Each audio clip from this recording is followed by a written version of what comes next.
Baik, adik-adik semua, silahkan duduknya dibikin letter U. Oke, sudah ya. Bismillahirrahmanirrahim. Assalamualaikum warahmatullahi wabarakatuh. Waalaikumsalam warahmatullahi wabarakatuh. Gimana kabarnya adik-adik semua? Sehat Pak. Allahu Akbar. Alhamdulillah. Kita bisa bertemu kembali di pertemuan terakhir semester genap ini pada mata pelajaran akidah. Ya. Sebelumnya silakan pimpin doa terlebih dahulu. KM silakan pimpin.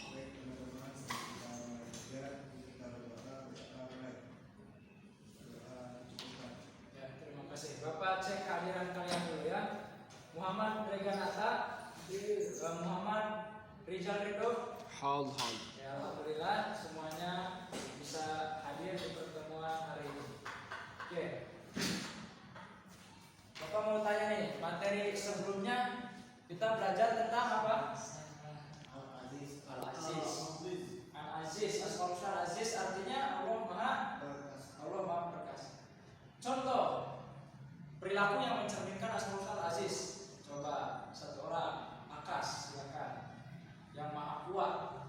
Kita harus kuat menghadapi segala ujian dari Allah Subhanahu wa Ta'ala. Betul, tepuk tangan untuk Akas. Betul ya, betul. Kita harus kuat mental, harus kuat fisik juga ya, menghadapi segala bentuk ujian. Ya, adik sudah pintar, berarti sudah siap belajar materi hari ini ya. Oke.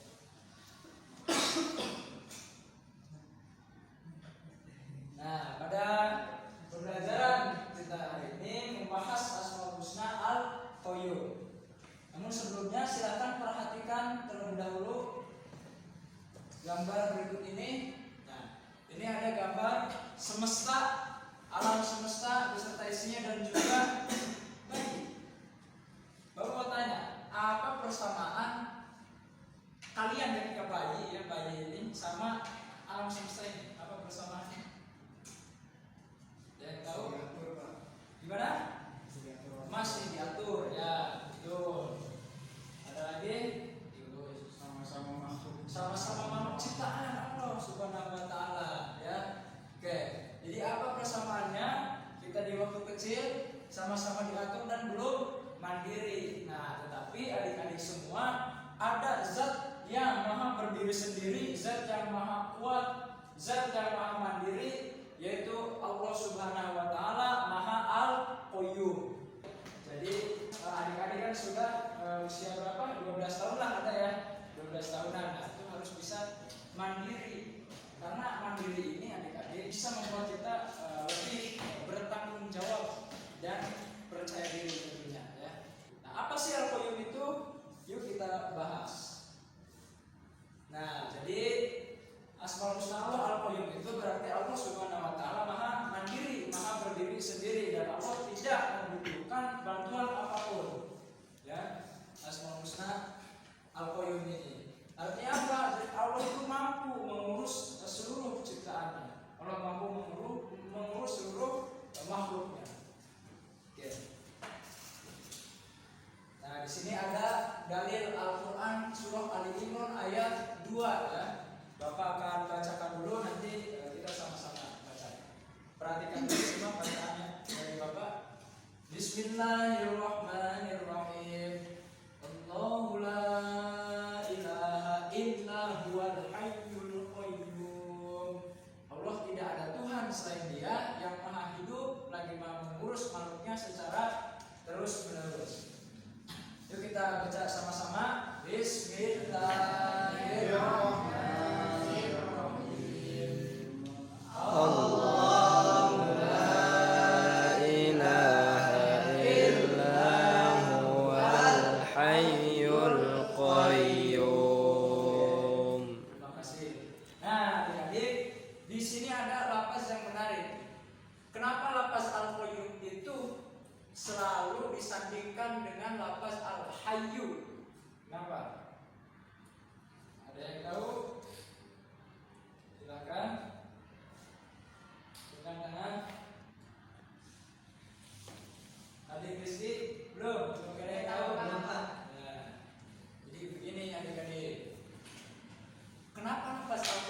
selalu disandingkan dengan al-hayyu dan sama-sama bentuknya adalah alif lam. Di sini juga ada alif lam. Karena setiap sesuatu yang hidup seharusnya dia bisa berdiri sendiri, dia bisa mengurus dirinya sendiri, dia bisa mandiri.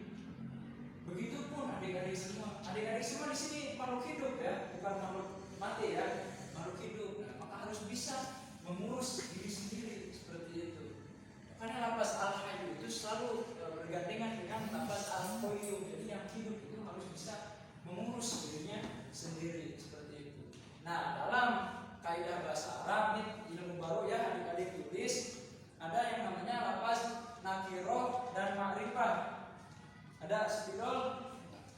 Nah, ada lafaz nakirah artinya lafaz umum. Ada lafaz ma'rifah khusus. Ciri-ciri dari lafaz ma'rifah itu ada alif lam. Sudah seperti itu saja sederhananya. Ini ada alif lam, ini ada alif lam. Jadi menunjukkan makna khusus.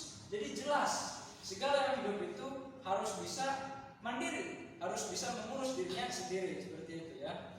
Oke, next kita tonton video berikut ini. Nah, di sini ada profil pelajar Pancasila yang salah satu nilainya adalah mandiri. Nah, di sini ada video animasi.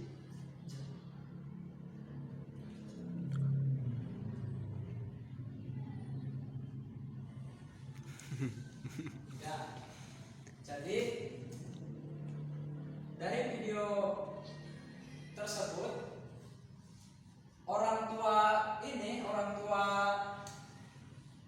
Rudi mau pergi meninggalkan Rudi di rumah sendirian ya. Dari cewek.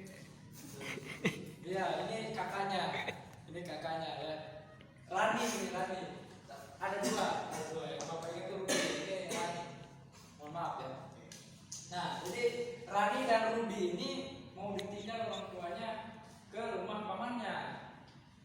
Akan tetapi Rudi sama Rani ini tidak mau ikut karena sudah ada janji sama temannya mau mau belajar bersama, mengerjakan tugas sekolah.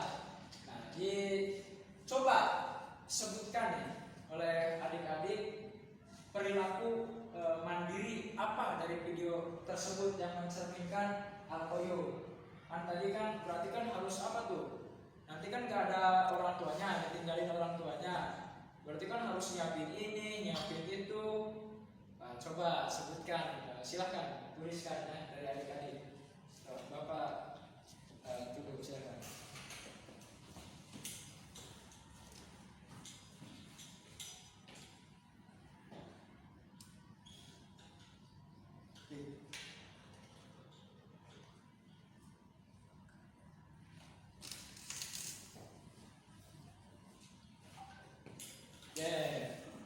Bagus ya.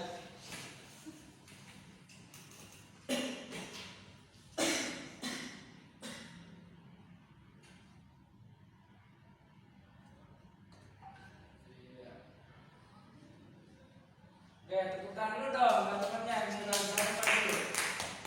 Nah, ini salah satunya apa? Bikin mie sendiri ya, karena apa? Mau bikin jamuan ya, karena ada tamu gitu kan. Jadi tanpa perlu bantuan orang tua ya, harus bisa sendiri. Kemudian dari adik Mufid mencuci piring sendiri. Nah, jadi habis makan itu piringnya jangan langsung ditaruh begitu saja, tapi harus langsung dicuci sendiri ya, bukan sama orang tua. Ini udah pintar-pintar berarti anak-anak bapak. Ya sudah jelas berarti ya. Nah, lanjut. Tadi apa itu ma'rifah dan nakirah? Adik Rega, ya silakan. Ya betul. Jadi ma'rifah itu lafaz yang khusus dan nakirah lafaz yang umum. Sebelum kita berlanjut ke pembagian kelompok, ini Bapak ada cerita mengenai al-qayyum ini. Jadi kisah Nabi Musa sama Bani Israel. Kata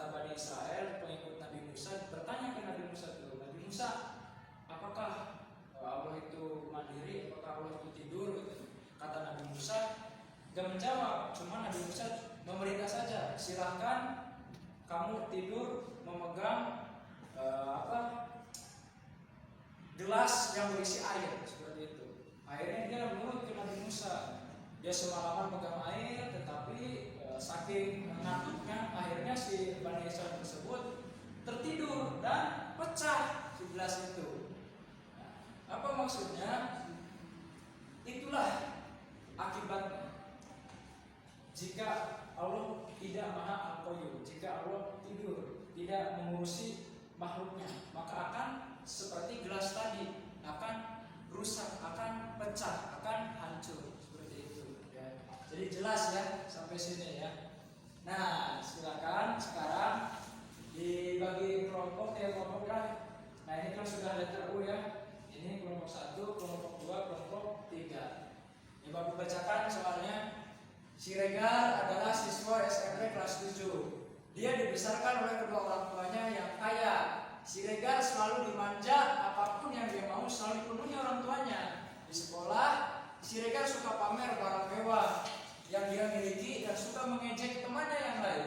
Sampai pada akhirnya Siregar didaftarkan ibunya ke pesantren agar menjadi anak yang mandiri. Tetapi saat di pesantren, Siregar merasa tidak betah, kesepian, gelisah, nangis terus karena jauh dari ibunya. Nah, dari ilustrasi tersebut, dari kasus ini, coba Bapak ingin tahu jawaban dari adik-adik. Mengapa sih Siregar sulit untuk menjadi mandiri? Bisakah Siregar menjadi pribadi yang mandiri di kemudian hari? Bisa berpikir bagaimana pendidikan yang tepat untuk Siregar ini? Mengapa Siregar sulit untuk mandiri? Ya, Bapak kasih waktu 5 menit ya. Silakan. Ya, sudah. Silakan dari kelompok 1 ya, kelompok 1 maju silakan ceritakan hasil analisisnya. Ya. Kemudian setelah kelompok 1 lanjut kelompok 2 dan kelompok 3. Silakan. Jadi saya sudah diskusi sama kelompok 1, katanya bisa Siregar ini menjadi mandiri. Jadinya gurunya itu harus menerapkan pembelajaran yang sudah diajarkan oleh orang tuanya, seperti itu. Oh ya, tepuk tangan dulu dong, bagus jawabannya. Silakan lanjut kelompok 2. Adi Mufid ya, perwakilan kelompok 2. Dari ilustrasi tersebut, mengapa Siregar sulit menjadi mandiri? Karena Siregar dulunya terlalu dimanja oleh orang tuanya sehingga dia sulit untuk mandiri. Apakah Siregar bisa menjadi mandiri di kemudian hari? Bisa kemungkinan bisa mandiri, bisa tidak, tergantung dengan Siregarnya apakah dia bisa beradaptasi atau tidaknya. Terima kasih. Oke, kelompok semua sudah tampil, tepuk tangan untuk kita semua. Ya, jawaban dari adik-adik ini sudah betul ya. Jadi Bapak tegaskan kembali bahwa kebiasaan manja, kebiasaan dikasihani oleh orang tua yang berlebih ya, yang berlebih itu memunculkan dampak buruk loh adik-adik. Salah satunya hari ini dia tidak bisa mandiri, bahkan ketika di pesantren yang padahal di pesantren itu ada ustaz, ada banyak temannya ya, tapi masih saja kesepian. Nah, itu dampak buruknya. Oleh karena itu tadi ya, didikan yang tepat untuk mengatasi kasus seperti harian ini harus dibiasakan dengan kebiasaan yang baik, dengan kebiasaan yang menekankan kepada kondisi kemandirian anak-anak ketika di waktu kecil seperti itu ya. Jadi adik-adiknya sudah besar, ini harus bisa mandiri dong tentunya ya. Nah, kesimpulannya